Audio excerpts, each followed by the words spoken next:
Парни, прикиньте, Австралия совсем не такая, как думают многие. Думали, змеи и пауки самое жуткое? А вот и нет. Оказывается, тут настоящая борьба с налогами, закрытыми дверями в медицине и бесконечными пространствами. И это только начало. Столько всяких мелочей делает Австралию далеко не той райской картинкой, что на открытках. Ну что, взлетаем и разоблачаем эту добродушную вершину континента.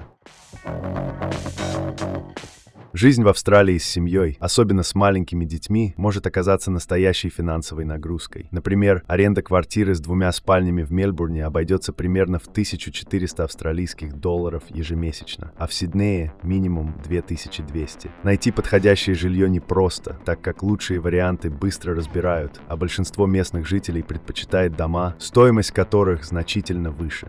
Еще одной серьезной статьей расходов является детский сад. Одно посещение может обойтись в сумму от 100 австралийских долларов, поэтому многие семьи ограничиваются несколькими днями в неделю. Медицинская страховка также недешевая. Без статуса резидента придется платить около 150 австралийских долларов каждый месяц, иначе доступ к медицинским услугам будет ограничен. Отдаленность страны сказывается на ценах. Многие товары стоят дорого. В народе ходят рассказы о том, как некоторые жители заказывают пластиковые окна из других стран, потому что даже с учетом доставки это оказывается выгоднее, чем покупать их в Австралии. Национальная валюта — австралийский доллар. Международные банковские карты принимаются повсеместно. Исключения составляют лишь рынки. Наличные деньги иногда могут не принять. Билет на общественный транспорт в крупном городе стоит 4-5 долларов. Чашка кофе примерно столько же. Обед в ресторане обойдется в 20-50 долларов. Комбо-набор в Макдоналдс — 10-15 долларов. Кстати, еда в Макдоналдс здесь оставляет желать лучшего. Положительным моментом являются отсутствие необходимости оставлять чаевые и наличие бесплатных общественных туалетов. Географическая изоляция Австралии оказывает влияние и на местный рынок труда. Хотя конкуренция здесь ниже, чем в некоторых других странах, для получения работы часто требуется прохождение обучения на местных курсах, что обходится недешево, порядка 5000 австралийских долларов за несколько месяцев. Наиболее устойчивые карьеры доступны тем, кто получил образование в области IT или медицины. Нередко случается, что квалифицированного специалиста с множеством дипломов признают переквалифицированным, что становится основанием для отказа в работе. В таких случаях приходится рассчитывать либо на высокооплачиваемую удаленную работу, либо на низкооплачиваемые должности, такие как няня или уборщик. Кроме того, в Австралии применяется прогрессивная шкала налогообложения, согласно которой чем выше доходы, тем больше налоги. Это создает дополнительные сложности для тех, кто усердно работает и получает высокие зарплаты.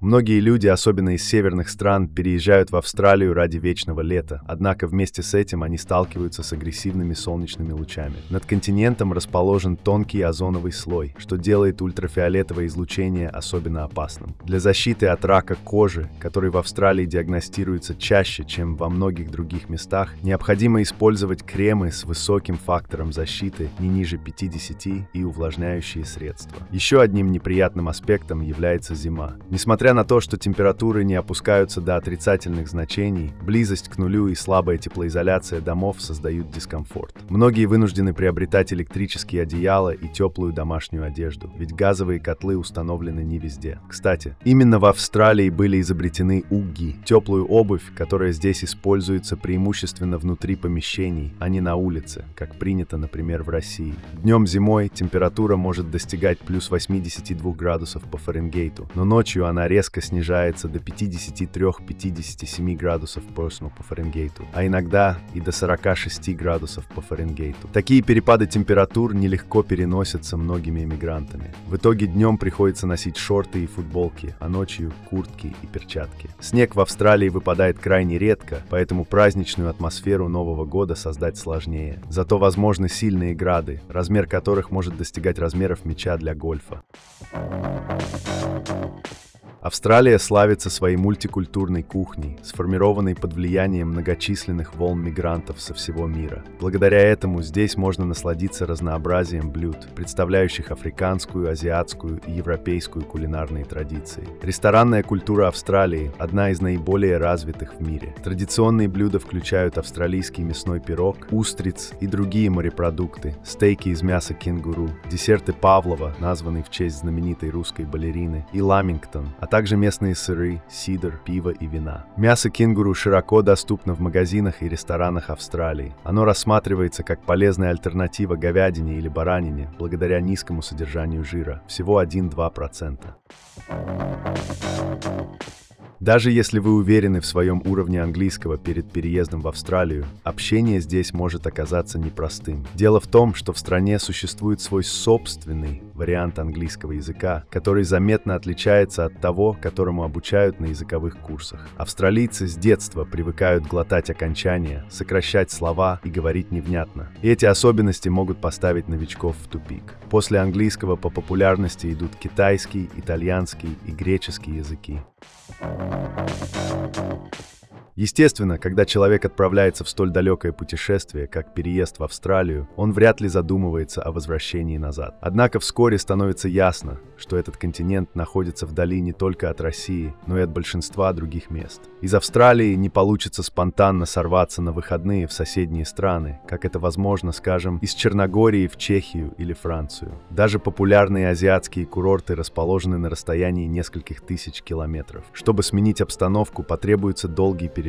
До Таиланда около 9 часов, до Бали 6 часов, до Лос-Анджелеса целых 13,5 часов, а до Москвы почти 20 часов. Все это создает ощущение изоляции, словно ты оказался на необитаемом острове. Правда, на этом острове гораздо больше людей, чем в классических историях о Робинзоне Крузо.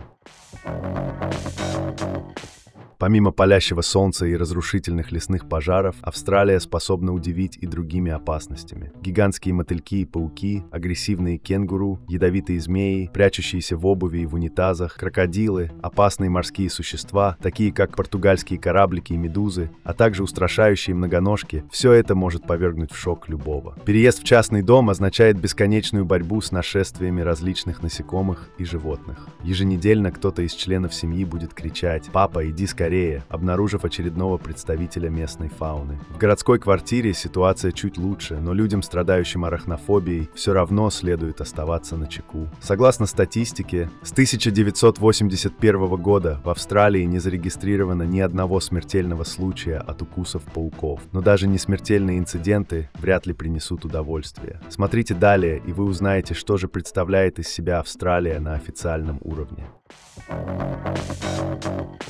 Австралия – уникальное государство, расположенное в южном полушарии на одноименном материке и окружающих его островах Тихого и Индийского океанов. Эта страна известна своими особенностями, включая географическое положение. Австралия – единственное в мире государство, которое занимает целый материк. Крупнейший остров, Тасмания, находится южнее основного континента. Полное название государства – Австралийский Союз. Площадь Австралии составляет 2 969 907 квадратных миль, что делает ее шестой по величине страной в мире. По численности населения Австралия занимает 50-е место в мире. Население насчитывает около 24 миллионов человек, а плотность населения одна из самых низких в мире – менее 3 человек на квадратную милю. Примерно четверть населения Австралии – иммигранты из других стран. Географические карты в Австралии часто изображают перевернутыми, чтобы материк находился сверху, а остальные части мира снизу. Вывозить куски кораллов отсюда запрещено, а въехать в страну в грязной обуви нельзя. Растения охраняются как живые существа, а за разведение кроликов грозит большой штраф или тюремное заключение. Кенгуру прыгают вдоль дорог с левосторонним движением, а поезда состоят из грузовых автомобилей. Австралия знаменита своей уникальной флорой и фауной. Только здесь обитают коалы и кенгуру, а в заливе Спенсер можно встретить гигантских каракатиц. Пустыни на материке граничат с горами и зелеными равнинами, а неподалеку от Квинсленда сохранился самый древний в мире тропический лес. Побережье Индийского океана представляет собой огромный курорт с развитой инфраструктурой и многочисленными бухтами, привлекающими любителей дайвинга и серфинга. Австралия – это страна с высокоразвитой экономикой, являющаяся крупнейшим экспортером говядины, шерсти, пшеницы, баранины и полезных ископаемых. Это обеспечивает стабильный высокий уровень жизни населения. Национальной валютой является австралийский доллар. Интересно отметить, что наряду с бумажными деньгами в обращении находятся первые в мире пластиковые банкноты. Одной из особенностей Австралии является высокий уровень жизни. Крупные города с небоскребами, современными магистралями и обустроенными зонами отдыха обеспечивают комфортные условия проживания. Хотя в Австралии отсутствуют древние архитектурные памятники, так как всего 120 лет назад эта территория была британской аграрной колонией, современные здания впечатляют своим дизайном и функциональностью. Несмотря на достижения в науке и технике, Австралия продолжает оставаться аграрной страной, экономика которой во многом зависит от сельского хозяйства. Канберра, столица Австралии, расположенная в штате Виктория, является крупнейшим городом, построенным не на побережье, а в глубине Зеленого континента. Город удален от побережья Тасманового моря на 93 мили к западу. Канберра известна своей уникальной планировкой, включающей множество зеленых зон и отличную логистику. Здесь находятся важнейшие правительственные здания, среди которых старый и новый парламенты. Большим успехом в Канберре пользуются такие мероприятия, как красочный фестиваль цветов Флориада, автомобильный фестиваль Summer Nuts, фестиваль у камина, грандиозное шоу воздушных шаров, музыкальный фестиваль и День Канберры, отмечаемый ежегодно в начале марта. Сидней, столица штата Новый Южный Уэльс, является самым крупным и старым городом Австралии, расположенным на юго-востоке страны. Основанный 26 января 1788 года Артуром Филиппом, руководителем первой группы британских колонистов, Сидней получил статус города 20 июля 1842 года. В нем находятся самые высокие здания страны: Сиднейская телебашня высотой почти 850 футов и здание штаб-квартиры крупной страховой компании высотой 800,5 футов. Сиднейская опера включает в себя не только концертный зал, но и драматический театр, кинотеатр, рестораны и библиотеку. В городе множество садов и парков, крупнейшим из которых является Королевский ботанический сад. Название городу дали колонисты в честь лорда Сиднея, министра колонии Великобритании на тот момент. Мельбурн, столица штата Виктория, является вторым по численности населения городом Австралии. Его архитектура напоминает европейские города, а переменчивый климат принес ему прозвище «Город 4 сезонов». В Мельбурне проходят многочисленные культурные фестивали, концерты, гастрономические и художественные события, а также спортивные мероприятия.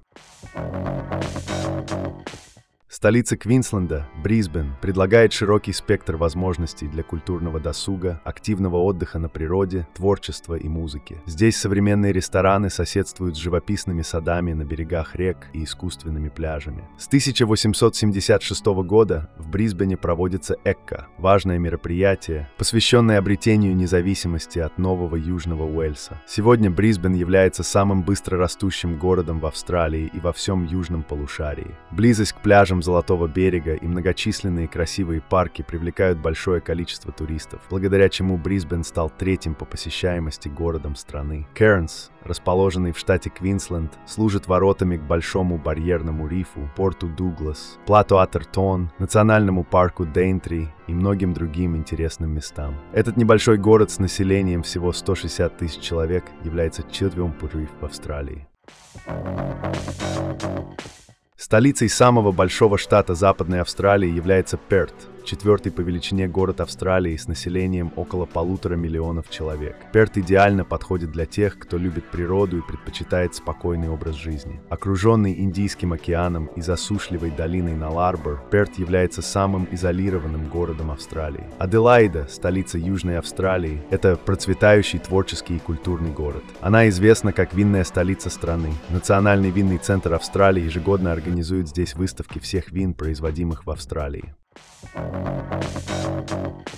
Тасмания – это остров, расположенный у южных берегов Австралии, чья природа кардинально отличается от материковой и больше напоминает шотландские альпийские луга с чистым горным воздухом. Всего 124 мили океана отделяют остров от материка, хотя некогда Тасмания была частью Австралии. Однако вследствие ледниковых и тектонических изменений эта часть суши отделилась и стала самостоятельной, сохранив уникальные природные ландшафты. Сегодня Тасмания – это не просто австралийский штат и остров с неповторимой природой, но и 18 национальных парков, занимающих 40% всей территории, а также эндемичные виды животных, встречающиеся только здесь. В Австралии все не так, как мы привыкли. За достопримечательностями надо выезжать из столицы. На Новый год ходят в плавках и жарят барбекю. А на деревьях живут не птицы, а зверьки. В общем, настоящий мир вверх ногами. Стоит ли туда переезжать навсегда – личное дело каждого. Об остальном я вас предупредил. А теперь, друзья, я хочу сделать вам интересное предложение. У вас есть уникальная возможность стать частью нашей команды.